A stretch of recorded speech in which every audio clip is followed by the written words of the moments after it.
देखो जरा इस मंजर को, जैसे दास्तानों का कोई शहर हो। मैं तुम्हारे हर ख्वाब को पूरा करना चाहता हूँ। जब तुम्हारे बाबा ने तुम्हें मेरे हवाले किया था तो ये लॉकेट तुम्हारे गले में था। हिकमत के कहने के मुताबिक ये लॉकेट का आधा हिस्सा तुम्हारे पास और आधा तुम्हारी माँ के पास है। मेरी अम्मी, चेहरा वाज़ेह नहीं हो रहा। फिर से दिखाओ।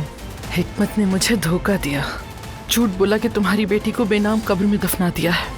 मेरी बेटी जिंदा है, मुझे पता है जल्द खुशखबरी आने वाली है।